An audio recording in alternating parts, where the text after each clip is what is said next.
जय श्री महाकाल दोस्तों, स्वागत है आपका हमारे YouTube चैनल अद्भुत गाथा पर। दोस्तों, आज हम भगवान काल भैरव की कथा का श्रवण करेंगे, जो कालों के काल है, बाबा काल भैरव। दोस्तों, सावन का महीना चल रहा है, ऐसे में चारों ओर महादेव की गूंज है। ऐसे में हम काशी के कोतवाल कहे जाने वाले भगवान काल भैरव की कथा का श्रवण करते हुए महादेव की कृपा का पात्र बनते हैं। शास्त्रों में कहा गया है कि भगवान काल भैरव की कथा को जो भी मनुष्य श्रवण करता है, भगवान काल भैरव उसकी मृत्यु तक को टाल देते हैं। भगवान काल भैरव तो मृत्यु के राजा हैं, तो इनकी कथा सुनने से भगवान काल भैरव की कृपा आप पर सदैव बनी रहेगी। आपके जीवन में सुख शांति आएगी, शत्रुओं पर आपका विजय होगा। भगवान काल भैरव की पूजा तथा कथा का श्रवण करने से व्यक्ति अकाल मृत्यु से बच जाता है। तो आइए भगवान काल भैरव का दर्शन करते हुए आज की इस पावन पवित्र कथा को सुनते हैं। इससे पहले आपसे निवेदन है, यदि आपने अभी तक हमारे चैनल अद्भुत गाथा को सब्सक्राइब नहीं किया है तो कृपया सब्सक्राइब कर लीजिए और हाँ, सामने बने बेल के आइकन को दबाना ना भूलिएगा और कमेंट में जय श्री महाकाल अवश्य लिखिएगा। आपका यह छोटा सा प्रयास हमारे लिए बहुत महत्व रखता है। चलिए सुनते हैं भगवान काल भैरव की पवित्र कथा। शिव पुराण में काल भैरव की उत्पत्ति के बारे में विस्तार से बताया गया है। आज हम आपको उसी का कुछ अंश बताने वाले हैं। शिव पुराण के अनुसार जब ब्रह्मा और विष्णु में विवाद उत्पन्न हुआ तो दोनों एक दूसरे को अपना पुत्र बताने लगे। अर्थात विष्णु कहते हैं कि ब्रह्मा का जन्म उनसे हुआ है और ब्रह्मा कहते हैं कि विष्णु का जन्म उनसे हुआ है। और ब्रह्मा जी कहते हैं कि इस संसार में सबसे महान, सबसे बड़ा मैं ही हूँ। सृष्टि का रचयिता से लेकर उसके सर्वव्यापी संचालन तक मेरा ही अधिकार है। मैं सर्वत्र व्यापी हूँ, मैं ही सबसे बड़ा हूँ। भगवान विष्णु ने देखा कि ब्रह्मा जी के मन में अहंकार आ गया है। यह देखकर भगवान विष्णु अत्यंत क्रोधित हो गए। अब ब्रह्मा और विष्णु में बहस होने लगी कि उनमें से सबसे बड़ा कौन है, कौन महान है। इस बात का फैसला करने के लिए भगवान विष्णु और ब्रह्मा जी ने चारों वेदों को बुलाया। चारों वेदों ने बारी बारी से उन्हें यही बात कही कि इस संसार में, इस पूरे ब्रह्मांड में शिव ही सबसे महान है। वही एक है जो सर्वव्यापी है, सर्वत्र है, वो ही सबसे महान है। अब ऐसा सुनकर ब्रह्मा जी को उनकी बातों पर हंसी आ गई। उन्होंने उनकी बातों को बिल्कुल ही सिरे से नकार दिया। इसी बीच उनके मध्य में एक अग्नि प्रकट हुई। उठे दोनों से कहा, आप दोनों में जो भी इस अग्नि का स्तंभ या छोर पता लगाएगा, वही आप दोनों में सबसे बड़ा होगा, वही सर्वत्र पूज्य होगा। ब्रह्मा ने एक हंस का रूप बनाया और विष्णु ने वराह का अवतार लिया। ब्रह्मा जी ऊपर और विष्णु जी नीचे की ओर प्रस्थान की। एक समय आने के बाद श्रीहरि विष्णु ने यह मान लिया कि इस अग्नि का कोई अंत नहीं, परंतु ब्रह्मा जी किसी भी कीमत पर अपनी पराजय मानने को तैयार नहीं थे। कुछ ऊपर पहुंचने पर उन्हें वहां केतकी नामक एक पुष्प मिला। उन्होंने उससे कहा कि यदि तुम मेरा समर्थन करो तो मैं तुम्हें सबसे महत्वपूर्ण पुष्प की उपाधि प्रदान करूंगा। केतकी ने मान के लाभ में ब्रह्मा की यह बात स्वीकार कर ली और उस पुष्प को लेकर ब्रह्मदेव वापस नीचे आ गए।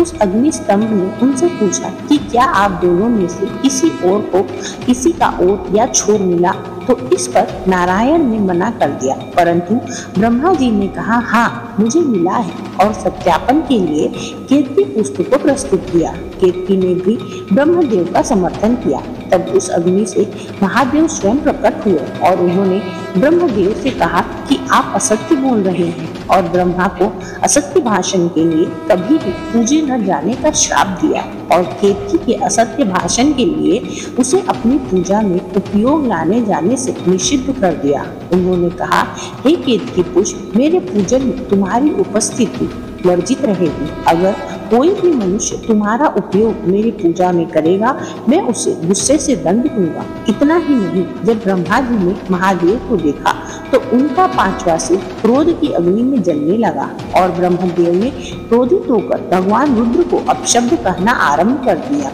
और स्वयं को सबसे बड़ा बताने लगे। उस समय ब्रह्मदेव पंचमुखी होते थे। तब भगवान शिव को आभास हुआ कि ब्रह्मदेव में अहंकार व्याप्त हो गया है। यदि सृष्टि रचना से पूर्व ही अहंकार व्याप्त हो गया तो संपूर्ण सृष्टि अहंकार के भाव से ग्रस्त हो जाएगी। इसलिए उन्होंने अहंकार रूपी ब्रह्मदेव के उस 5वें शीश को काटने का निर्णय ले लिया। परंतु इसमें एक समस्या थी। भगवान शिव इस बात को जानते थे कि यदि उन्होंने ब्रह्मदेव का सिर काट दिया तो उन्हें ब्रह्म हत्या का पाप लगेगा, और यदि उन्हें ब्रह्म हत्या लग गई तो उसमें उलझकर वे त्रिमूर्ति से अलग हो जाएंगे और सारी सृष्टि में असंतुलन हो जाएगा। इसी कारण भगवान रुद्र ने अपने ही एक अंश एक ऐसे विकराल गण को उत्पन्न किया जो कृष्ण वर्णित थे, अस्थियों के आभूषण से सुशोभित थे। उस दिव्य पुरुष को देखकर, उसकी गर्जना को सुनकर ऐसा लगता था मानो लाखों भयानक काले मेघ ने जीवंत रूप ले लिया है। उनके मस्तक पर श्वेत त्रिपुंड की 3 रेखाएं ऐसी लगी थी मानो चंद्रमा ने उनके ललाट पर सुशोभित होने के लिए स्वयं को 3 टुकड़ों में विभक्त कर दिया है। उन पर उग्र देवता की लंबी भुजाएं ऐसी लग रही थी मानो लौह का स्तंभ। कमर पर बंधे मोटे मोटे घुंघरुओं से ऐसी आवाज आ रही थी जिससे हृदय विद्यान हो जा रहे थे। उस महाकाय महाबाहु को भगवान शिव ने स्पष्ट शब्दों में कहा कि हे गण, ब्रह्मदेव के इस 5वें शीश को काट दो। इतना सुनते ही भगवान काल भैरव ने आओ देखा न ताओ अपने नाखून के एक ही प्रहार से ब्रह्मदेव का वह 5वां सिर उखाड़ दिया, परंतु वह सर उनके हाथ में ही चिपक गया। जब उन्होंने भगवान शिव से इसका कारण पूछा तो उन्होंने उनसे कहा कि यह केवल ब्रह्मा का सिर नहीं है, अपितु ब्रह्म हत्या है। भैरव, तुमने ब्रह्मा के सिर को काटा है, इसलिए तुम्हें ब्रह्म दोष लगा है, और कहा कि ब्रह्मा के सिर को काटकर इस सृष्टि को अहंकार से रक्षा की। अतः आज से तुम्हारा नाम भैरव होगा। अब तुम जाओ और ब्रह्मा के इस शीश को लेकर सारी सृष्टि में विचरण करो, और जहाँ भी यह सिर तुम्हारे हाथ से छूट जाए वहीं रुक जाना और वहीं स्थापित हो जाना। इसके बाद भैरव ने भगवान भोलेनाथ की आज्ञानुसार उस शीश को हाथ में लेकर सृष्टि के चक्कर लगाना शुरू कर दिया। वे सारी सृष्टि के अंत काल तक भ्रमण करते रहे, परंतु कहीं भी वह सर उनके हाथ से नहीं छूटा। परंतु सृष्टि के चक्कर लगाते लगाते उनकी गति इतनी तीव्र हो गई कि वे समय से भी आगे चले गए। पूरी सृष्टि में विचरण करते करते भगवान भैरव काशी आ पहुँचे। जब काशी में जैसे ही प्रवेश लिया, भगवान भैरव के हाथ से वह कपाल छूट गया। तब भगवान भैरव वहीं रुक गए और वहां भगवान शिव तत्परन प्रकट हुए। उन्होंने उनसे कहा कि यह मेरी प्रिय नगरी काशी है और आज से तुम इनके संरक्षण के रूप में यहीं स्थापित हो जाओ, परंतु तुम्हें इस काशी नगरी में केवल पैर के एक अंगूठे के बराबर ही स्थान मिलेगा और तुम्हें यही ब्रह्म कपाल में भोजन करना होगा। तुम अपनी तीव्र गति के कारण समय से भी आगे चले गए हो, अर्थात तुमने काल चक्र पर भी विजय प्राप्त कर ली है। इसी कारण आज से तुम्हारा नाम काल भैरव के नाम से जाना जाएगा। ऐसा कहने के बाद भगवान शिव ने कहा, जिस स्थान पर ब्रह्मा जी का कपाल गिरा है वह स्थान आज से कपाल मोचन के नाम से जाना जाएगा और यहाँ पर भक्तगण पूजा तीर्थ यात्रा करने के लिए आएंगे। आगे भगवान शिव ने कहा, तुम काशी की पवित्रता और काशी के भक्तों की रक्षा करोगे। ध्यान रहे, काशी में मरने वालों को यम स्पर्श ना कर सके। तब बाबा काल भैरव ने महादेव से पूछा कि इससे तो पापी कर्म के दंड से निवृत्त हो जाएंगे, उनके दिन से पाप के दंड का भय निकल जाएगा। तो उन्होंने कहा कि यहाँ मृत्यु पाने वाला यमराज को दंडित नहीं होता, परंतु तुम उन्हें दंड दोगे। बिना काले यातना प्राप्त किए कोई भी जीव आत्मा यह काशी नगरी नहीं छोड़ेगी। और हे महाकाल, मैं तुमसे यह बात कह देता हूँ कि जिस प्रकार तुमने मेरा सम्मान किया है, ठीक उसी प्रकार ब्रह्मदेव और विष्णु का भी सम्मान करना, क्योंकि वो भी मेरे ही समान है। मुझमें और उनमें कोई भेद नहीं। ऐसा कहकर भगवान शिव वहां से अंतर्ध्यान हो गए और तभी से भगवान काल भैरव काशी की कोतवाल कहे जाने लगे, क्योंकि उन्हें यह कोतवाली स्वयं भगवान भोलेनाथ ने दी है। वो काशी के संरक्षक देवता के रूप में पूजे जाते हैं। कहा जाता है कि जो कोई भी भगवान विश्वनाथ का दर्शन करता है, अगर वो भगवान काल भैरव का दर्शन नहीं करता तो उसका दर्शन अधूरा माना जाता है। तो इसीलिए जो भी भक्तगण काशी में आए पधारे तो अवश्य ही भगवान विश्वनाथ का दर्शन करें और उसके बाद बाबा काल भैरव का दर्शन करना ना भूलें। साथ ही कपाल मोचन तीर्थ की यात्रा भी करें। काल भैरव के जन्म के संदर्भ में दो कथाएं बहुत प्रचलित हैं। पहली कथा ब्रह्मा जी से संबंधित थी और दूसरी कथा राजा दक्ष के घमंड को चूर करने से संबंधित है। तो आइए हम सुनते हैं भगवान काल भैरव की जन्म से संबंधित दूसरी कथा।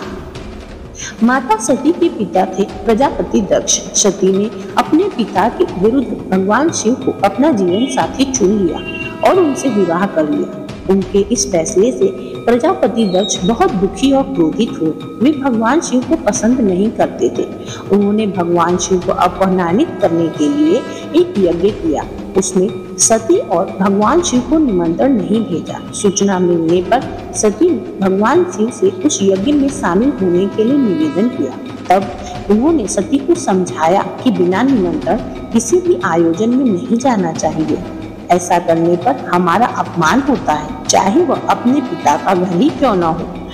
लेकिन माता सती नहीं मानी। उन्होंने सोचा कि आखिर पिता के घर जाने में क्या संकोच है। वे हट करने लगी और अपने पिता के घर चली गई। सभी देवी देवता मुनि ऋषि गंधर्व आदि वहां उपस्थित थे। सती ने पिता से महादेव तथा उनको ना बुलवाने का कारण पूछा तो प्रजापति दक्ष ने भगवान शिव का अपमान किया। उस अपमान से आहत होकर माता सती ने वही यज्ञ के हवन कुंड की अग्नि में आत्मदाह कर लिया। ध्यान मुद्रा में लीन भगवान शिव सती के आत्मदाह करने से अत्यंत क्रोधित हो उठे। राजा दक्ष के घमंड को चूर करने के लिए भगवान शिव के क्रोध के कारण वीरभद्र की उपस्थिति हुई। भगवान शिव ने वीरभद्र को उस यज्ञ में भेजा। वीरभद्र का रौद्र रूप देखकर यज्ञ स्थल पर मौजूद सभी देवी देवता भयभीत हो गए। वीरभद्र ने राजा दक्ष का सिर धड़ से अलग कर दिया। तभी भगवान शिव भी वहां पहुंच गए और सती के पार्थिव शरीर को लेकर अत्यंत दुखी हो गए। वे सती के पार्थिव शरीर को लेकर पूरे ब्रह्मांड की परिक्रमा करने लगे। ऐसी स्थिति में सारी सृष्टि में असंतुलन उत्पन्न हो गया। चारों तरफ हाहाकार मच गया। तब भगवान विष्णु ने अपने चक्र से माता सती के 51 टुकड़े कर दिए। सती के अंग पृथ्वी पर जहाँ जहाँ गिरे वहाँ वहाँ शक्तिपीठ बन गया, जहाँ आज भी माता सती की शक्तिपीठ के रूप में पूजा होती है। धार्मिक मान्यताओं के अनुसार महादेव ने काल भैरव को उन शक्तिपीठों की रक्षा के लिए नियुक्त किया। तब से सृष्टि के अंत तक भगवान काल भैरव माता के शक्तिपीठों की रक्षक के लिए वही नियुक्त है। तो दोस्तों, यह थी भगवान काल भैरव के जन्म की कथा। दोस्तों, बहुत से लोगों का मानना है कि काल भैरव और बटुक भैरव दोनों एक ही हैं, परंतु आपको बता दें यह दोनों एक नहीं है। बटुक भैरव और काल भैरव में अंतर है। बटुक भैरव तो बाल रूप है। बटुक का अर्थ होता है छोटा बच्चा। तो चलिए अब सुनते हैं बटुक भैरव बाबा की कथा। पौराणिक कथाओं के अनुसार अति प्राचीन काल में आपदा नाम का एक राक्षस था। उसने कठिन तपस्या के द्वारा यह वरदान प्राप्त किया कि उसे कोई भी देवी देवता नर गंधर्व नहीं मार सके। उसकी मृत्यु हो तो सिर्फ और सिर्फ एक 5 वर्ष के बालक से हुई। यह वरदान पाने के बाद वह राक्षस और भी निरंकुश हो गया और तीनों लोकों में उसका अत्याचार बहुत बढ़ गया। देवी देवता और मनुष्य सभी उसके अत्याचार से परेशान हो गए। आपदा नामक राक्षस के द्वारा पीड़ित देवी देवताओं ने जाकर भगवान शिव से प्रार्थना की कि वो उस दुष्ट असुर आपदा से उनकी रक्षा करे। तब भगवान शिव ने 5 वर्ष के बालक रूप में एक बटुक भैरव को प्रकट किया। इस प्रकार से बटुक भैरव की उत्पत्ति हुई। इसके बाद भगवान बटुक भैरव ने आपदा नामक राक्षस का वध करा। इसके बाद से ऐसा कहा जाता है कि कलयुग में यदि आपके ऊपर कोई मुसीबत आए तो बटुक भैरव का ध्यान करना चाहिए। माना जाता है कि बटुक भैरव की पूजा करने से राहु केतु शांत होते हैं, ग्रहों के दुष्प्रभाव कम होते हैं, नकारात्मक और दुष्ट शक्तियों से रक्षा होती है।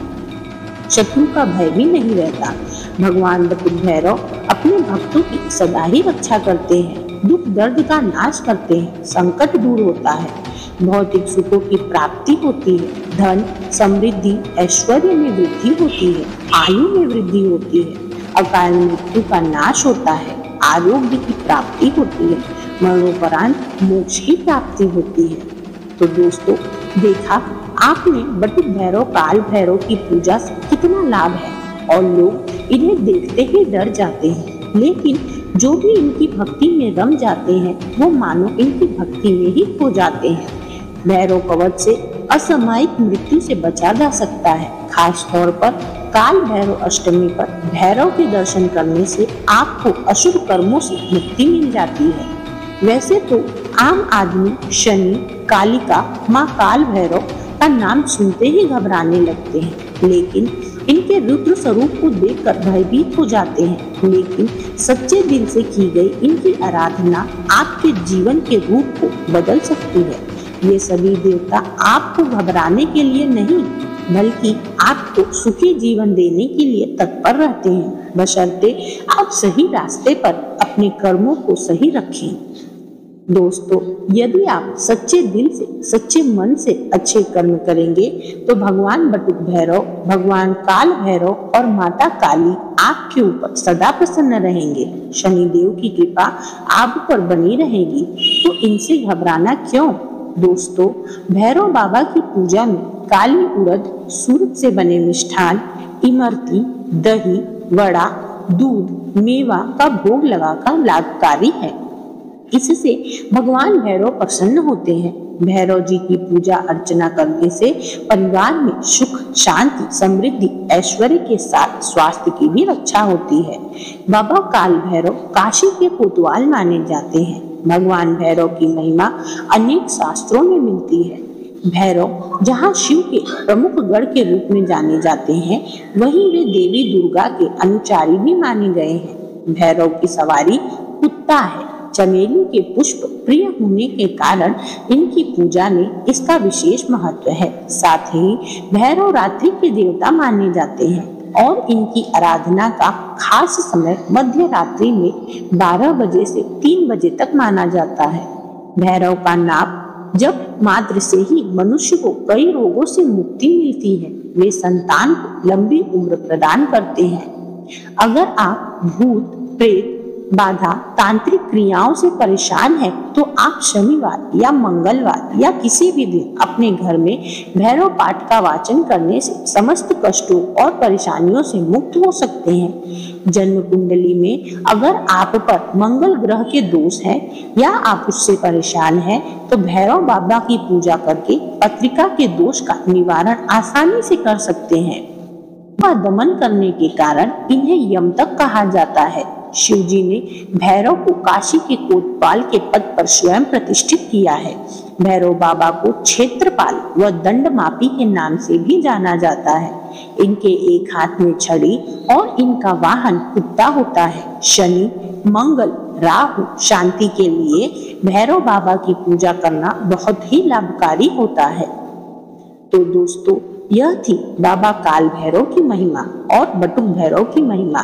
प्रेम से बोलिए, जय हो बाबा बटुक भैरव, जय हो बाबा काल भैरव। उम्मीद करती हूँ आपको आज की यह कथा अत्यंत पसंद आई होगी। अगर यह कथा कहते हुए मुझसे कोई भी त्रुटि हो गई हो तो आप सभी से हाथ जोड़कर क्षमा प्रार्थी हूँ। अगर आपको यह कथा पसंद आई है तो आप हमारे इस वीडियो को एक लाइक करिए और कमेंट में प्रेम से जय बाबा भैरव अवश्य लिखिएगा। भगवान काल भैरव आप सभी का मंगल करे, इसी मनोकामना के साथ आज के लिए इतना ही।